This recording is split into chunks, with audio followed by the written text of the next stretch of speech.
কাজ করে খাইতে হবে, খালি বসে থাকলে হইব?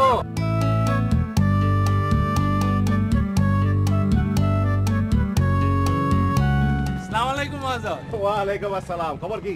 খবর ভালো, চিন্তার কোনো কারণ নাই। এখনই তো হইলো আপনার ইলিশ মাছ ধরার আসল সিজন। একটা করে খাও মারুম, আর এত বড় বড় ঢিবালা ইলিশ ধরুম। ঠিকই কইছো সলিম মিয়া। আরে সারাটা বছর তো জালে আর নাই গাব দিয়া এই সময়টার জন্যই অপেক্ষা করি নাকি? কিরে কুবের, আরে দেরি করিস না, যা নৌকায় ওঠ। আমি যাবো না। আরে বেটা কয় কি, আরে সময় কাম সময় না করতে পারলে পরে পস্তাইতে হয়। নতুন বিয়ে করছ, বউরে খাওয়া বাকি। বইরে সুস কেন, ওঠ চল। মহাজন, আর কটা দিন দেরি করে। বছরের এই সময়টাতে উপকূলীয় এলাকায় ইলিশ মাছের ডিম ছাড়ে। অহন ডিমওয়ালা মাছ ধরলে সামনের বছর মাছ পাবো কেমনি? তাছাড়া শুনছি উপকূলীয় এলাকায় নৌবাহিনী আর কোস্টগার্ডে পাহারা বসাইছে। যদি ধরে নেওয়া যায় তাহলে কি হবে? জ্ঞানের কথা কয় শুনছনি? আরে বেটা সময়ের কাম সময়ের মতো করতে হয়। এই সলিম মিয়া, যাও তুমি নৌকায় ওঠো, আমি কাদের খবর দিতেছি। কাদের যাবো তোমার লগে? এই শালো আয়। আসসালামু আলাইকুম। ওয়ালাইকুম সালাম।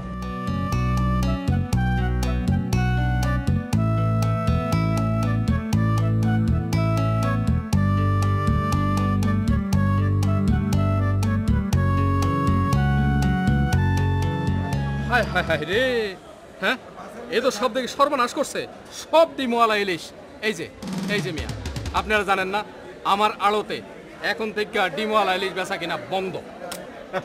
আরে মহাজন সাহেব কি যে কন, আরে ডিমওয়ালা ইলিশের তো দাম বেশি। ইলিশের এখন ভরা মৌসুম, ডিমওয়ালা ইলিশ মাছ ধরুম না তো কি কেসকি মাছ ধরুম? কোন কি মহাজন, কালকে রাইতে ধরছি তো, খুব ভালো মাছ। খুব ভালো কাম করছেন, ডিমওয়ালা ইলিশ মাছ ধরে নিয়ে চলে আসছেন। এই যে মিয়া শুনেন, এই আড়তে অক্টোবরের 15 থেকে অক্টোবরের 24 তারিখ পর্যন্ত ডিমওয়ালা ইলিশ বেচা কিনা বন্ধ, বুঝছেন? কেন?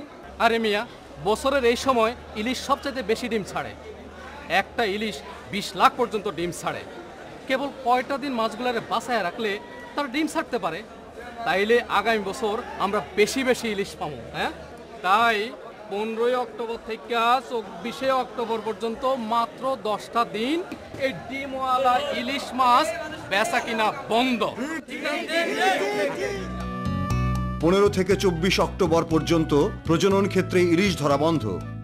মা ইলিশ বাঁচলে পরে ইলিশ আসবে জাল ভরে।